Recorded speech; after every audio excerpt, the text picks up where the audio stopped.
효율보다 지루함을 택하라 라는 제목으로 잠시 말씀 전하겠습니다. 서점에 가면 항상 사람들이 제일 보기 좋은 그 매대에 베스트셀러, 스테디셀러 코너 책들을 전시해 놓습니다.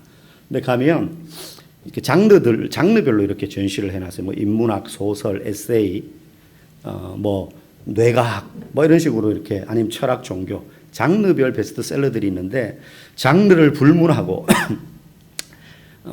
일상적으로 가장 베스트셀러 순위 안에 많이 오르는 책의 종류가 뭐냐면 뭐 예를 들면 이런 식의 제목들의 책이죠. 돈 버는 법, 성공하는 법, 뭐 건강해지는 법. 그러니까 어떤 처세술과 삶의 당장 어떤 효과를 볼 만한 비결을 적어 놓은 뭐 10년 안에 100만 장자가 되는 15가지 비결 뭐 이런 거 있잖아요. 법칙 뭐 이런 거 있잖아요. 그런 책들이 보면 성공학과 관련된 책들이죠. 항상 베스트셀러 상위권을 차지하고 있습니다. 베스트셀러란 말은 많은 사람들이 읽었다는 거예요. 그만큼 많이 읽었다는 건데 책이 팔리는 것만큼 그렇게 또 성공하는 사람이 많은 건 아닌 것 같아요. 이게 비례하지는 않는 것 같아요. 요즘 이제 사람들은 책보다 유튜브를 많이 봅니다. 쇼츠도 많이 보고. 근데 그 유튜브에도 보면 이와 비슷한 제목들, 유혹하는 제목들이죠. 하루 10분 부업으로 한 달에 100만 원 벌기. 뭐 이런 거 있잖아요. 제목이 확 가잖아요, 벌써. 제가 최근에 본, 그러니까 설교 준비를 하다 보면 하여튼 오만 걸 다 봐야 돼요.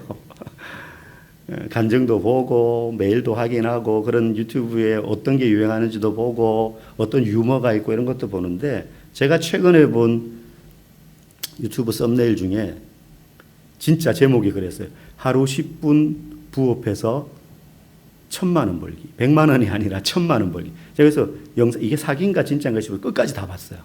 스킵 했지만은. 아니면 뭐 이렇게 운동했더니 허리가 사라졌어요. 뭐 이런 거 있잖아요. 보고 있으면 시간 가는 줄 모릅니다. 진짜 그렇게 될 것 같도록 만들었어요. 그래서 제가 본 그 하루 10분 부업으로 1,000만 원 벌기. 그 영상을 보면 유튜버가 진짜 그렇게 해서 1,000만 원 번 사람을 만나. 근데 내용을 보면 진짜 10분 투자해가지고 한 달에 1,000만 원 번 게 아니라 1년 동안 그 매일 했어요, 그거를. 그래서 한 번 걸린 거예요, 이제. 근데 이제 가르쳐줘요. 이걸 어떻게 하는지 아주 자세하게.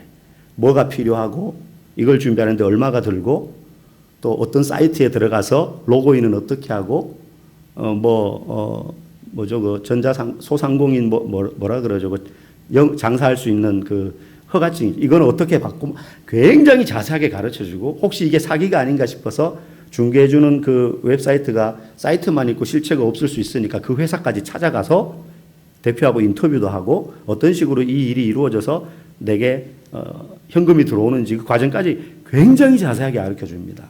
한 20분짜리 영상이 되는데요. 그래서 유튜브가 그 실제 그렇게 해서 1,000만 원 번 주부하고 인터뷰 쭉 하고 난 다음에 묻는 거예요. 근데 이런 거, 이 방법 이거 이렇게 자세하게 잘 다 가르쳐 줘도 되냐고. 그러면 혼자 몰래 이렇게 벌 수 있는데 다른 사람들 이제 이거 하면 경쟁자가 그만큼 많이 생기면 불리해지는 거 아닙니까? 이렇게 물으니까 그 인터뷰하는 주인공이 괜찮아요. 이렇게 해도 실제 하는 사람 거의 없어요. 제가 그 말에 맞다 이 생각이 들었어요. 정말 썸네일에 호기심을 느껴서 책 제목에 혹해가지고 읽거나 그 영상을 봅니다. 막 될 것 같아요. 할 것 같아요. 용기가 생겨요. 그런데 실제 그걸 실천하는 사람은 거의 없다는 거예요. 그 책을 읽고 막 감동을 받고 야 이러면 나도 백만자가 되겠구나. 이런 좋은 습관을 나도 길러야지. 뭐 부자가 되는 좋은 습관 뭐 7가지 뭐 이런 거 있잖아요. 막 읽고 좋았는데 그대로 하는 사람이 없어요. 오늘날처럼 정보의 유통이 빠른 시대에 사실 사람들이 몰라서 못하는 건 별로 없어요. 사실은 너무 많이 압니다. 어떻게 하면 살을 뺄 수 있는지, 어떤 음식을 먹으면 건강한지, 이건 어디에 좋은지. 예? 민간요법에 있어서는 거의 의사 수준으로 많이 아는 분들이 많아요. 근데 실제 그렇게 하는 사람은 잘 없다는 거예요. 알고도 안 한다는 게 함정이죠. 근데 신앙생활도 마찬가지예요.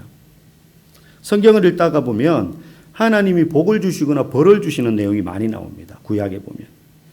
근데 가만히 보면 기준이 거의 일치해요. 동일해요. 뭐예요? 우상 숭배하지 말고 하나님 잘 섬기면 복을 주겠다 이거예요. 많은 조건들이 나오지만 반대로 그렇게 살지 않으면 벌 받는다. 이게 성경에서 말하는 소위 말하는 성공의 비결인 거예요. 우상 숭배 안 하고 하나님은 열심히 잘 섬겨. 그 안에 뭐 율법을 지키고 말씀대로 살고 순종하고 이런 것들이 있지만 이게 다예요. 오늘 본문 9절에도 이렇게 말해요. 너희 중에 다른 신을 두지 말며 이방 신에게 절하지 말지어다. 똑같은 말을. 이 말은 우상 섬기지 말고 하나님만 섬겨. 이 말 아니겠습니까? 그런데 이 백성이 그렇게 했느냐? 그렇게 안 해요. 그래서 12절에 뭐라고 말합니까? 그러므로 내가 그의 마음을 완악한 대로 버려두어 그의 임의대로 행하게 하였도다. 하나님이 내리는 벌 중에 다리를 부러뜨릴 수도 있고 병에 걸리게 할 수도 있고 망하게 할 수도 있는데 가장 큰 벌은 죄악 가운데 뒹굴도록 내버려 두는 거예요. 술을 막 마시는 사람한테 가장 큰 벌은요. 야 괜찮아. 안 죽어. 더 마셔. 이게 가장 큰 벌이에요. 하나님이 알려주시는 방법이 있는데 그 말씀대로 안 살면 이렇게 될 거야 라고 오늘 본문도 경고하고 있어요. 근데 그렇게 경고했음에도 불구하고 임의대로 행하게 내버려 둬야 될 만큼 그들이 그걸 알고도 지키지 않더라는 거죠. 반대로 13절은 어떻습니까? 다른 약속을 합니다. 내 백성아 내 말을 들으라. 이스라엘아 내 도를 따르라. 하나님의 말씀을 듣고 하나님이 알려주시는 길대로 따라가라는 거예요. 순종하라는 거예요. 말씀에. 그러면 14절에 어떤 복을 주겠다고 약속하십니까? 우리 같이 읽어보겠습니다. 시작. 내 손을 돌려 그들의 대적들을 치리니 순종하면 내가 너의 원수 너의 적들을 물리쳐 주겠다. 우리가 오늘 본문에 나오는 짧은 어떻게 하면 하나님의 복을 받고 어떻게 하면 망하게 되는지 살펴보았는데 이런 식의 말씀이 성경에는 수없이 나온다는 거예요. 때로는 구체적인 그 결과물을 보여주기도 합니다. 진짜 징계받고 벌 받아가지고 막 망하고 다치고 아프고 병에 걸리고 뺏기고 재산을 뭐 이런 일이 나와요. 또 복을 받는 장면들도 나옵니다. 근데 그런 성경을 읽다가 보면 드는 의문이 있어요.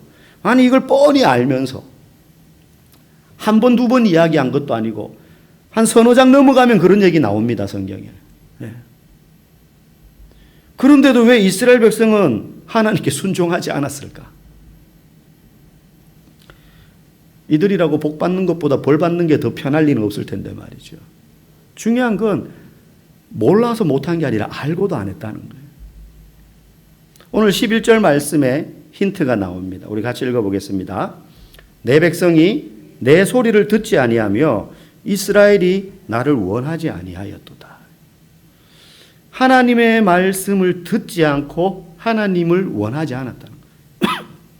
하나님을 원하지 않았다는 건 하나님이 우리의 왕이요 주인이 되는 걸 원하지 않았다는 거예요. 그러니까 하나님이 시키는 대로 살기 싫다는 거죠.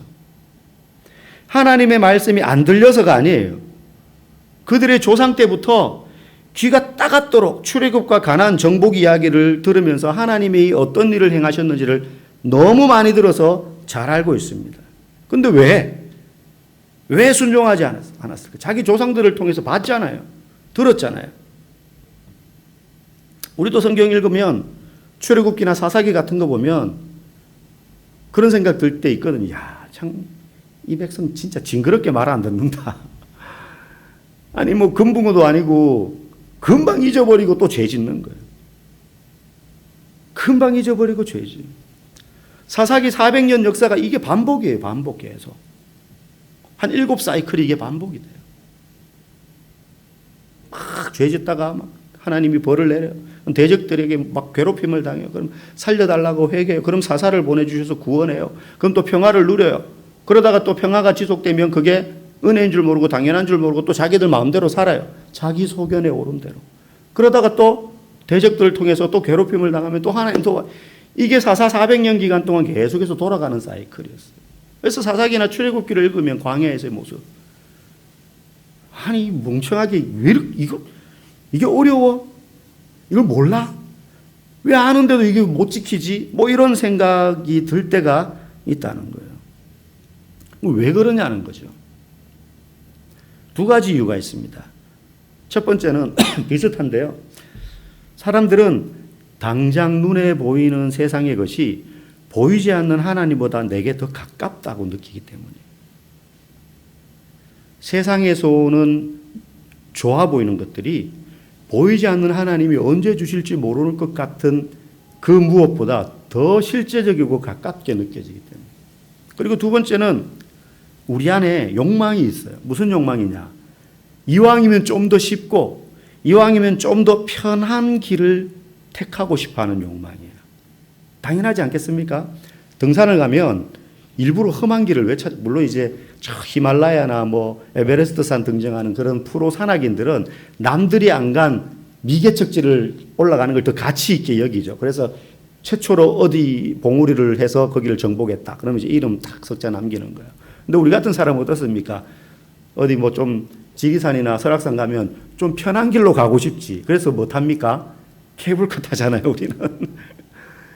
일부러 막 골짜기 험한 길 없는데 찾아가지 않아요. 우리 안에는 좀 더 쉽고 편한 길을 찾고자 하는 욕망이 있어요. 그리고 세상, 당장 눈에 보이는 세상의 것이 보이지 않는 하나님이 주시는 것보다 더 가깝게 느껴져요. 여러분, 광야 40년의 그 기간을 끝내고 그들이 가나안 땅에 들어갈 때 그냥 무혈입성하지 않습니다. 하나님이 준다고 하셨던 땅이지만 요단강을 건너고 난 다음에 여리고성 전투부터 시작해서 그 뒤에 아이성 전투 이어져서 여호수아가 대장이 되어서 가나안 땅을 정복할 때까지 거의 30번에 가까운 전쟁을 벌입니다. 30번, 31번 정도 돼요. 수십 번의 정복 전쟁을 치른 후에야 이제 그 전쟁이 끝나고 그 땅을 차지하게 되고 지파별로 이제 땅을 애초에 약속했던 것처럼 이제 분배해 주는 거예요. 그런데 이제 출발하는 거 아닙니까? 이제 땅 정복 다 했으니까 진짜 이제 정착해서 살 수 있게 되는 거예요.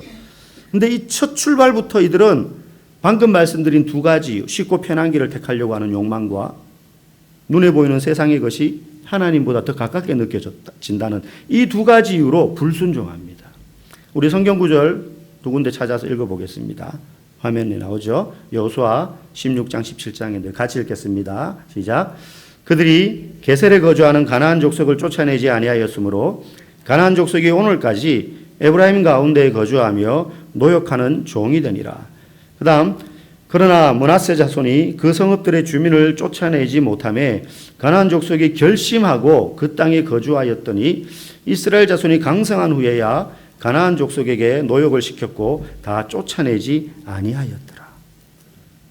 여기 보니까 쫓아내지 못한 게 아니라 쫓아내지 않았어요. 다르죠. 어쩔 수 없이 못 쫓아낸 게 아니라는 거예요. 쫓아낼 수 있고 17장 13절에 보면 이들이 이제 강성해졌어요. 이스라엘 자손이 완전히 털을 잡고 이제 이거를 지배할 이 땅에서 안전하게 살 만한 힘이 생겼어요. 그런데 안 쫓아내는 거예요. 이유가 뭡니까? 가나안 족속에게 노역을 시켰다 그래요. 그 앞에도 보니까 가나안 족속이 에브라임 가운데 거주하며 노역하는 종이 되었다 그래요. 자기들이 애굽에서 종살이 해봤거든요. 애굽 사람들은 힘 하나 안 들이고 자기들을 부려가지고 험한 일, 더러운 일 자기들이 했거든요. 똑같이 하는 거예요. 그게 좋아 보여요. 힘이 없을 때는 고개를 절레절레 흔들었겠지만 힘이 생기고 나니까 그렇게 하는 거예요. 그들에게 노역을 시키고 부려먹는 게 더 좋으니까, 더 효율적이고 더 편하니까. 하나님 분명히 다 쫓아내라고 했는데 당장 눈에 보이는 이 노동력을 포기 못하는 거예요. 이 눈에 보이는 값싼 노동력, 값싼 게 아니라 공짜 노동력, 이 노동력이 보이지 않는 하나님보다 더 도움이 되는 것처럼 보이는 거예요. 이렇게 하는 게 말씀에 순종한 뒤의 삶보다 더 편하고 당장 우리에게 유익을 줄 것처럼 여겨지는 거예요. 우리도 이런 관점으로 신앙생활을 할 때가 많습니다. 하나님 말씀에 순종해야 된다는 거 교회를 다니면 다 알게 됩니다. 그런데 실제는 밖에 나가서 내 눈에 보이는 유익이 더 좋아 보이고 당장 도움이 될 것 같고 더 편해 보여서 말씀대로 살기보다 내 욕심을 따라 그렇게 살아가는 쪽을 선택하는 거죠. 우리의 환경만 그런 게 아니라 우리 안에도 이 영적 가나안 족속 같은 것들이 털을 잡고 있어요. 우리 내면에도.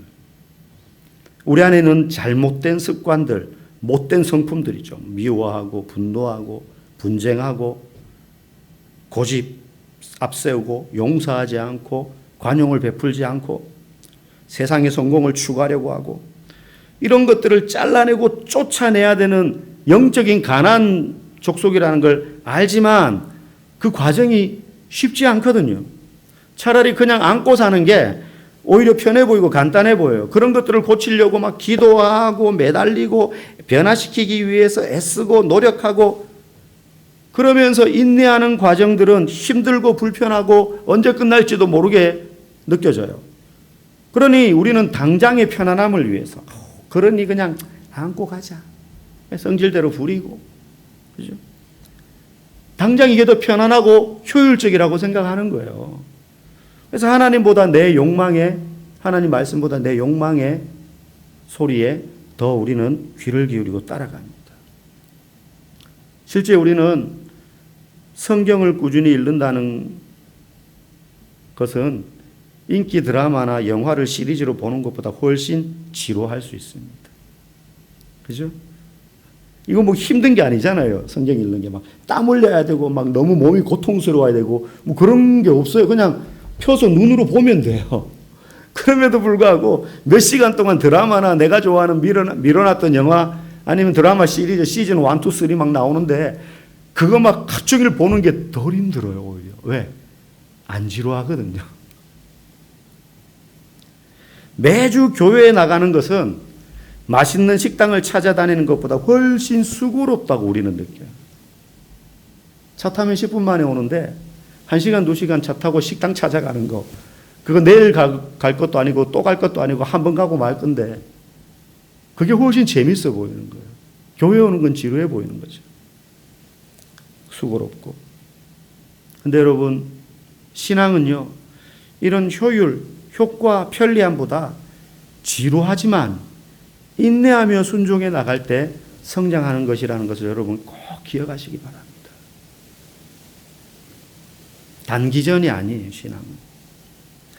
우리가 하나님 앞에 갈 때까지 계속해서 이 지루해 보이는 과정을 오늘도 한 걸음, 내일도 한 걸음 걸어 나가는 거예요.